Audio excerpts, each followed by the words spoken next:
La clase pasada estuvimos hablando de lo que era la IA generativa, ¿sí? Para que tengan una introducción, para que sepan cómo funciona todo. Y cuando veamos en la práctica estas herramientas, entendamos qué es lo que está pasando por detrás, ¿sí? Bueno, entonces vimos la vez pasada lo que es la IA generativa, empezamos a entender lo que es un gran modelo de lenguaje. Voy a repasar muy rápido lo último que vimos cómo fue evolucionando y cómo fueron aumentando la cantidad de parámetros internos que tienen estos modelos y que eso llevaba a que a mayor cantidad de parámetros nosotros podríamos, a medida que iban aumentando, ¿sí? Acá hacia acá abajo vamos viendo, cada vez tenían más parámetros, podíamos hacer tareas cada vez más importantes, hasta el punto de tener modelos de lenguaje, como tenemos hoy día, multimodales, es decir, que pueden trabajar con texto, con imágenes, con audio, y también, ¿sí? Podríamos tener esta idea de que tenga mayor capacidad, de que tenga emocionalidad, de que sea algo generativo de mayor calidad. Seguimos charlando y les conté cómo es esto de generación de textos, cómo funciona un modelo de lenguaje. Un modelo de lenguaje lo que trata es de completar el texto. Yo le daba un inicio de frase y va a tratar de darme distintas formas de completarlo. A esto que le estamos dando como entrada lo llamábamos prompt y los que nos devolvían a la salida de esa inteligencia artificial. ¿Qué tienen estos modelos? En este caso les estoy mostrando cómo copia o cómo completa un texto. Pero si yo le hago una pregunta, como tiene que completar texto, es evidentemente que para completar el texto de una pregunta tiene que generar una respuesta. Por eso nos responde cuando nosotros le preguntamos algo. Por eso trata de resolver un problema cuando nosotros le pedimos que haga algo, ¿sí? Simplemente porque tiende a completar el texto. Ahora, ¿con qué va a completar ese texto o cómo va a ser ese texto? De ahí viene la comprensión humana del lenguaje, ¿sí? ¿Cómo fueron entrenados estos modelos? Les estuve contando que era esto de que sean autosupervisados, que se generaban sus propias entradas y salidas para ir entrenando y cómo iban trabajando con las frases. Hablamos de algunos modelos de lenguaje. Les conté cómo funcionaba la arquitectura Transformer, cómo se entrena, cuáles son sus partes más importantes, la del embedding, la del posicionamiento y la del mecanismo de atención. Si no saben de qué estoy hablando, tienen el video en la lista de reproducción para poder volver a repasar la clase, ¿sí? Que una parte funcionaba como codificadora, la otra como decodificadora, que entre medio de todo esto lo que se generaban eran vectores matemáticos, simplemente porque de esa manera las máquinas saben interpretar la información, ¿sí? Y ahí venía la discusión de si esto hay que dárselo a la gente, no hay que dárselo. Yo tengo la idea de que cuanto más entiendan lo que pasa adentro, ¿sí? Sin meterse a nivel ingeniería y a nivel matemática, qué es lo que está pasando adentro, es más fácil tener la intuición de cómo funciona, ¿sí? Y esos modelos dejan de ser una caja negra donde yo pongo una pregunta y me da una respuesta, ¿sí? Y Ariel en su momento dio el ejemplo de, para alguien que va a manejar, tener algunos conceptos mínimos de mecánica le ayuda a utilizar y cuidar más el auto y a sacarle mayor provecho. Entonces, esa es la intención por la cual les fui explicando lo siguiente. Les expliqué que era el word embedding, cómo se armaban los tokens, cómo se armaba esta vectorización, con qué criterio. Vuelvo a repetir, todo esto lo vimos la clase pasada. Que eso me llevaba a que en ese espacio de conocimiento las palabras empezaban a relacionarse unas más cerca de la otra. Y eso me permitía trabajar, por ejemplo, con analogías para poder ir tomando las distancias que habían entre esas palabras. Entonces yo de esa manera podía agrupar, calcular y armar, y así es como este modelo empieza a buscar palabras dentro de su conocimiento. Después hablamos de lo que era el mecanismo de atención, ¿sí? El mecanismo de atención que surgió con ese paper, ¿sí? Que después de última se los voy a dejar también en la clase 1 como material, ¿sí? Ese paper que es Atención es todo lo que necesita, por si alguno quiere ver técnicamente de qué habla, también se los voy a dejar ahí disponible.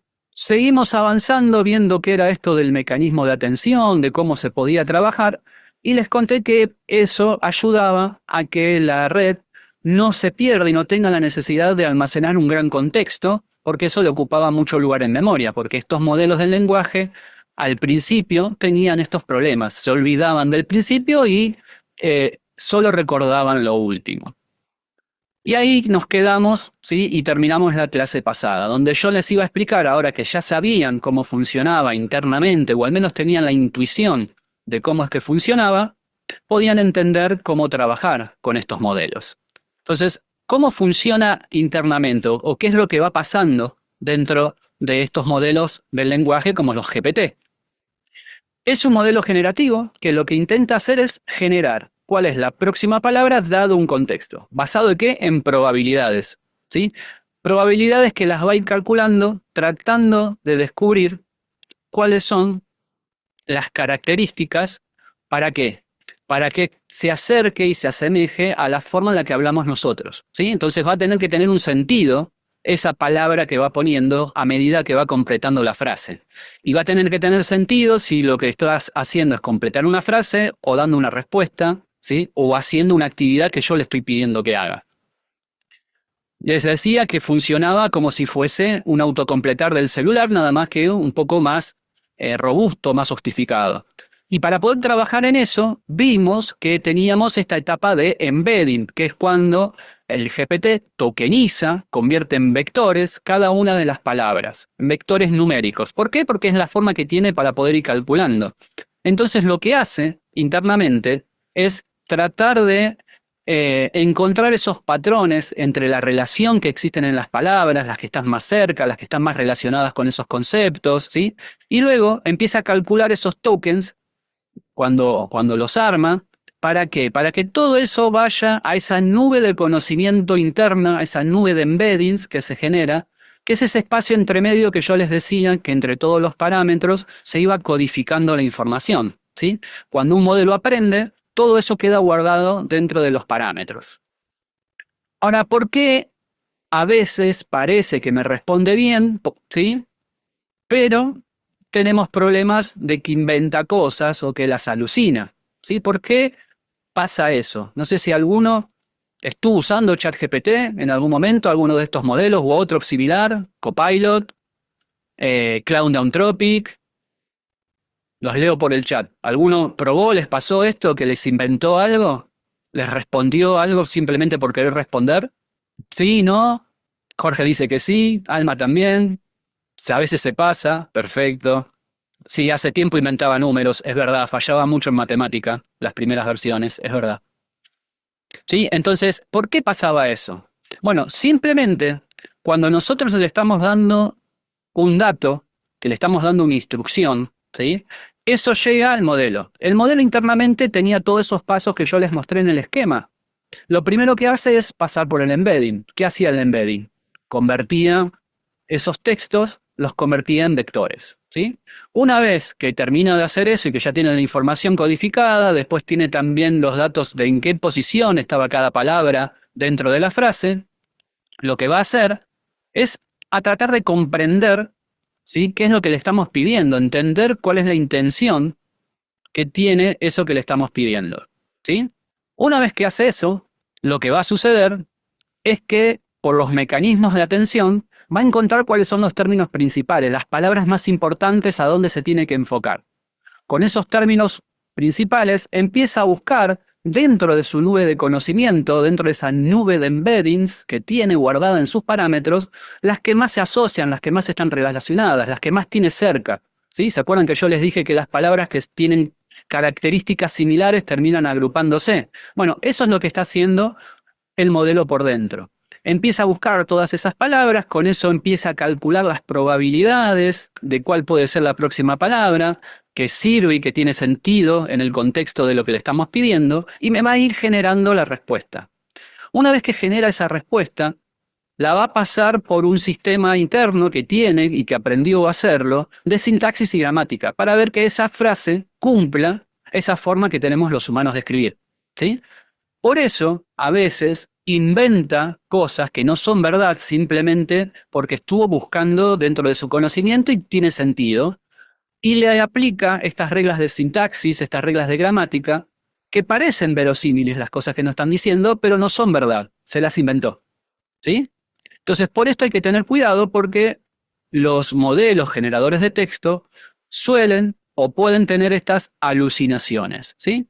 Por ello, cuando nosotros ¿sí? Estamos trabajando con los modelos y el modelo empieza a buscar en esa nube de embeddings, ¿sí? que tiene, empieza a buscar la información. En realidad, lo que está haciendo, ¿sí? es navegar en su gran mar de conocimiento y se puede perder dentro de todo ese mar de conocimiento y no siempre va a ir hacia la misma dirección. ¿Cómo decide para qué lado ir? Bueno, ahí hace lo que conocemos dentro de inteligencia artificial como un sampling, ¿sí? Un muestreo. Lo que hace es como tirar un dado, ¿sí? Y se va moviendo aleatoriamente en el espacio de ese conocimiento de embeddings y va tomando lo que tiene más cerca y que esté más relacionado. Por eso no siempre va a responder igual. No es algo que sea determinístico, no es algo preprogramado, ¿sí? Es algo totalmente aleatorio, totalmente probabilístico, ¿sí? Obviamente, siempre va a tender a mantener la idea principal, pero la forma en la que nos responde, las palabras que nos dé, siempre van a ser distintas. Nunca va a responder exactamente igual, ¿sí?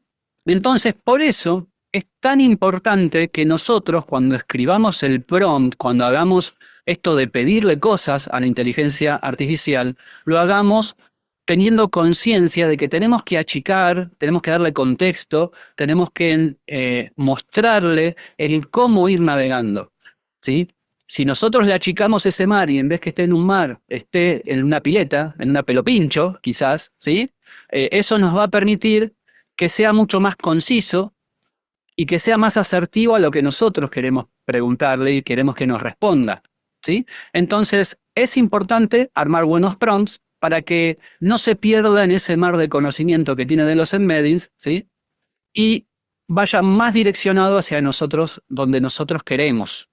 Eso nos lleva a que si sabemos cómo trabajar con estos modelos, los podemos usar como socios de pensamiento. ¿Qué quiere decir esto? Quiere decir que nosotros, como sabemos que internamente tienen información, le podemos pedir información y que nos responda, ¿sí? Hay mucha gente que en vez de usar los buscadores, está usando y pregunta directamente a ChatGPT. Pero hay que tener cuidado, ¿sí? ¿Por qué? Porque cuando yo le pregunto a ChatGPT alguna cosa, seguramente me va a responder. Yo acá le pregunté cuál es la capital de Sudáfrica y me dijo, Sudáfrica tiene 3 capitales, Pretoria, capital administrativa, Ciudad del Cabo, ¿sí? Y me dio una respuesta. Esto está dentro de su conocimiento, es conocimiento de cultura general, no hay problema, podemos verificarlo si está alucinando o no. Pero a veces pasa que tenemos la necesidad de hacer esto de achicarle el mar de conocimiento y llevarlo más hacia la pileta. Entonces, tenemos que tener un ida y vuelta, ¿sí? Y poder refinar mejor la forma de hablar, darle un contexto. Si yo le pregunto, por ejemplo, a ChatGPT qué significa LLM, me va a decir que puede tener distintos significados y que en inglés, ¿sí? Por ejemplo, LLM se refiere al máster en leyes, ¿sí? Ahora, eso no es lo que yo quería preguntarle. Si yo le tengo que preguntar otra cosa, puedo aprovechar la memoria que tiene ChatGPT, que va siguiendo la conversación, y decirle, y en el contexto de la inteligencia artificial, ¿qué es un LLM? Y ahí me contestó bien, ¿sí? Porque ya le di un contexto, le estoy diciendo a dónde tiene que enfocar. Cuando tiró el dado del sampling, salió para el lado de las leyes, ¿sí? Porque encontró que el LLM estaba asociado con las leyes y que tenía varios lugares, pero eligió uno, ¿sí? En cambio, cuando yo le acoto la posibilidad de elección, es más direccionada la respuesta. En ese caso me dijo que en el contexto de la inteligencia artificial, un LLM es un Large Language Model, o sea, un modelo grande de lenguaje. ¿Qué es un modelo grande de lenguaje? Es un modelo de inteligencia artificial que permite generar y procesar texto de una manera coherente y contextual, es decir, entendiendo cuál es el lenguaje natural. Y me habla de, por ejemplo, el modelo GPT-3, ¿sí? Entonces, de esa manera, nosotros podemos buscar información, pero tenemos que ser conscientes de ir dándole el contexto, de achicarle ese campo de movimiento que puede llegar a tener, porque si no puede alucinar cosas o nos puede dar respuesta que por ahí nosotros no queríamos. También hay gente que lo usa para sacar información como si estuviese navegando en Internet. Y acá hay que tener alguna precaución. Estos modelos de lenguaje, ¿sí? Tienen un momento de corte, tienen un momento que ya no tienen información, no es que están todo el tiempo buscando, ¿sí? Por defecto, salvo que no tengan acceso a Internet, no tienen posibilidades de consultar en tiempo real información. Responden en base a los datos de entrenamiento. Si fue entrenado hasta enero 2023, solo va a poder responder las cosas que sucedieron o los hechos hasta ese momento. Si le pregunto algo posterior, no me lo va a responder. Entonces, cuando querramos algo que es reciente o que es información en tiempo real, como cuál es el partido de fútbol de hoy, cuál va a ser el clima, bueno, ahí nos sigue conveniendo buscar en Internet, ¿sí? Salvo que sea un agente inteligente de inteligencia artificial que tenga acceso a Internet y que pueda él mismo hacer la consulta. Cuando quiere investigación muy específica, muy técnica, ¿sí? Y que le pregunte, por ejemplo, cuáles son los últimos estudios sobre el tratamiento del Alzheimer. Por ahí tiene información del Alzheimer, pero quizás no sea la última. O por ahí es algo mucho más técnico, mucho más específico y no están dentro de sus datos de conocimiento. Repito, si el modelo no tiene acceso a Internet, no va a poder encontrar esa información. Entonces ahí nos conviene a nosotros buscar directamente en el navegador.